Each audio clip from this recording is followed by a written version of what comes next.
Pre eclampsia एक बहुत ही dangerous condition है जिसमें कि प्रेगनेंसी में हाई बीपी हो जाता है, जो कि मदर और बच्चे दोनों के लिए खतरनाक होता है। आज हम अपने टॉक में समझेंगे कि प्री एक्लेम्सिया होता कैसे है, होता क्यों है और किन लेडीज को प्री एक्लेम्सिया या हाई बीपी इन प्रेगनेंसी होने का खतरा बना रहता है और इसके सॉल्यूशन क्या है, कैसे आप इससे बच सकते हैं। तो आपको मैं इस वीडियो में डिटेल में समझाऊंगा कि प्री एक्लेम्सिया जो है वो कंडीशन से आप बचें और क्या चीज़ें बताती हैं कि आपको प्री एक्लेम्सिया का खतरा हो सकता है।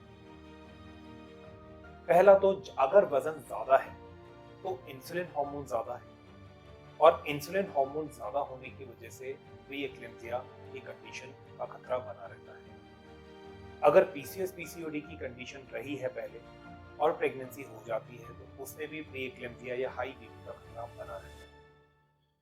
और इसके अलावा आपको अगर पहले से फैटी लिवर की प्रॉब्लम है या पेट का फैट ज़्यादा है या डायबिटीज की प्रॉब्लम है तो भी प्री एक्लेम्सिया का खतरा बना रहता है।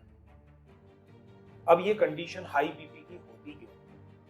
अगर फर्स्ट ट्राइमेस्टर में एकदम से इंसुलिन हार्मोन शूटअप करता है, पहले से ही इंसुलिन ज्यादा था और ज्यादा शूटअप करता है क्योंकि प्रेगनेंसी एक इंसुलिन रेजिस्टेंस की कंडीशन है। नेचुरली भी प्रेगनेंसी के टाइम पे इंसुलिन हार्मोन बढ़ता है, तो अगर पहले से ही बढ़ा हुआ था तो और बढ़ जाता है, तो उससे प्री एक्लेम्सिया का खतरा बना रहता है।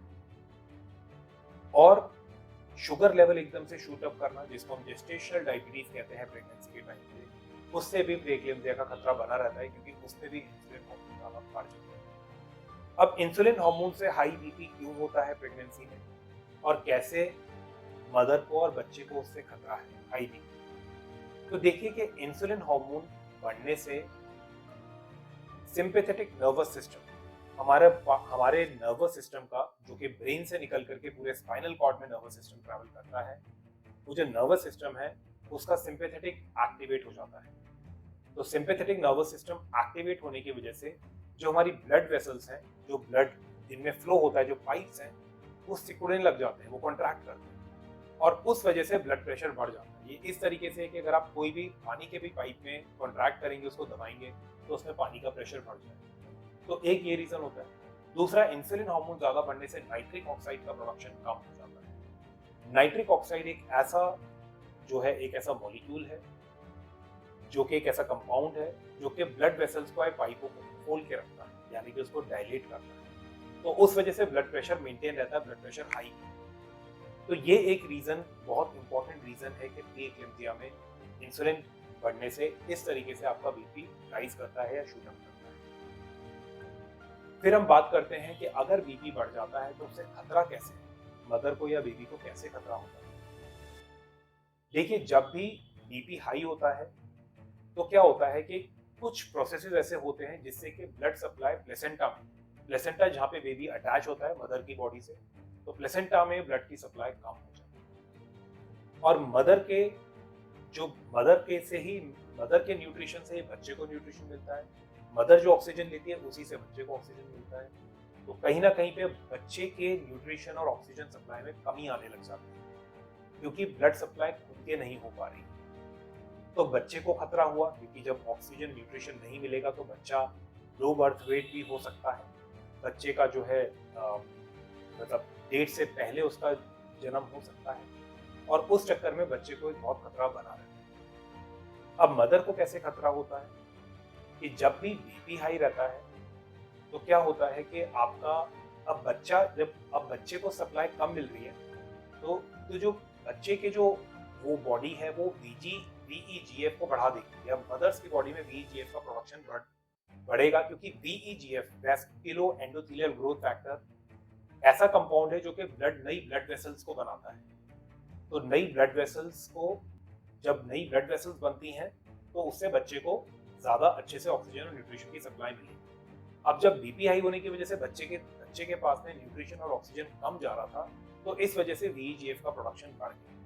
तो उससे बच्चा नॉर्मल मदर्स बॉडी में, तो बच्चे को वीईजीएफ बढ़ने से ब्लड सप्लाई बढ़ेगी क्योंकि ब्लड पाइप से आने के ब्लड वेसल्स बढ़ जाएंगे। लेकिन जब प्री एक्लेम्सिया की कंडीशन होती है या हाइपरटेंशन की कंडीशन होती है तो उसमें वीईजीएफ मॉलिक्यूल के साथ में VEGF रिसेप्टर भी बढ़ जाते हैं। ये भी एक प्रोटीन मॉलिक्यूल है जैसे VEGF। अब VEGF के जो रिसेप्टर हैं वो VEGF के साथ में कंबाइन कर जाते हैं। तो VEGF के साथ में जब रिसेप्टर कंबाइन हो जाता है तो फिर VEGF के रिसेप्टर के साथ कंबाइन हो गया तो VEGF कम हो गया। मतलब बेसिकली जो ओपन खुला VEGF है वो कम हो गया, वो कंबाइन फॉर्म में चला गया और VEGF की सप्लाई कम हो जाती है किडनी, क्योंकि ब्लड में भी कम हो गई तो ब्लड तो किडनी से ही फिल्टर हो रहा है। तो जब और किडनी को VEGF जो है वो एक मात्रा में, एक अच्छी मात्रा में चाहिए होता है ताकि किडनी ढंग से फंक्शन कर पाए। अब ऐसे सिचुएशन में क्या होता है कि किडनी फेलियर का खतरा बढ़ जाता है, क्योंकि किडनी जो है ढंग से ब्लड को फिल्टर नहीं कर पाती है क्योंकि VEGF की सप्लाई कम होती है। और अगर किडनी जो है ब्लड को फिल्टर नहीं कर पाएगी ठीक से तो यूरिन कम बनेगा और क्या होगा कि ब्लड का वॉल्यूम बढ़ जाएगा, क्योंकि पानी का वॉल्यूम बढ़ जाएगा। जब पानी का वॉल्यूम बढ़ेगा तो ब्लड का वॉल्यूम बढ़ेगा, उससे हाइपरटेंशन का खतरा और बढ़ेगा। दूसरा क्या होता है कि VEGF का जो है उसमें फिल्टर्स में प्रॉब्लम आने लगती है, कहीं फिल्टर्स में डैमेज होने लगता है VEGF की कमी से, और उस डैमेज की वजह से किडनी में से, उसके फिल्टर में से प्रोटीन बाहर निकलने लगता है। तो इस वजह से प्रीएक्लेम्सिया की कंडीशन में आपके डॉक्टर जहाँ पे आप एडमिट है वो प्रोटीन्स, यूरिन में प्रोटीन को भी मेजर करते हैं कि भाई कितना प्रोटीन तो नहीं आ रहा है, तो वो भी एक खतरे का साइन है। तो इस वजह से किडनी फेलियर का खतरा बहुत बढ़ जाता है और लिवर फेलियर का खतरा बहुत बढ़ जाता है, और कभी कभी प्रीएक्लेम्सिया की कंडीशन में हाई बीपी होने के कारण सीजर्स, मदर में दौरे भी पड़ सकते हैं और ये डेथ की तरफ भी ले जा सकता है, जो कि इसका बहुत ही खतरनाक कॉम्प्लिकेशन है। इसका सॉल्यूशन फाइनली अगर कोई लेडी प्रीएक्लेम्सिया की कंडीशन में चली जाती है तो उसमें अगर वो कंडीशन कंट्रोल में नहीं आती है तो finally early termination of pregnancy करना पड़ता है। बेबी को एक लेवल तक ग्रो करने दिया जाता है कि वो इजीली सेफली डिलीवर आउट हो सके और पहले ही उस बेबी को बाहर निकाला जा सके, मिड टर्म में ही पूरा ना डेवलप होने दिया जाए ताकि मदर को प्रॉब्लम ना आए, नहीं तो मदर को बचाना भी मुश्किल हो जाता है। तो मदर को सेव करने के लिए भी अर्ली टर्मिनेशन ऑफ प्रेगनेंसी करनी पड़ जाती है और उसका सिजेरियन से निकालें या डायरेक्ट जो है नॉर्मल वेजाइनल रूट से निकालें तो वो बेबी को बाहर निकालना पड़ जाता है, प्लेसेंटा को बाहर निकालना। तो आई होप कि आपको समझ में आया होगा कि कैसे प्रीएक्लेम्सिया की कंडीशन हो जाती है, हम इससे कैसे बच सकते हैं। ऑब्वियसली यहाँ पे भी डाइटरी, लाइफस्टाइल और टॉक्सिन्स का बहुत बड़ा रोल है। मैं हमेशा कहता हूँ कि आज के टाइम पे 90% से ज्यादा बीमारियां गलत डाइट, गलत टॉक्सिन्स जो बॉडी में बन जाते हैं, और लाइफस्टाइल, हमारी दिनचर्या, हमारा रूटीन इन्हीं से, क्योंकि इन्हीं सब कंडीशन से इंसुलिन हार्मोन बढ़ता है।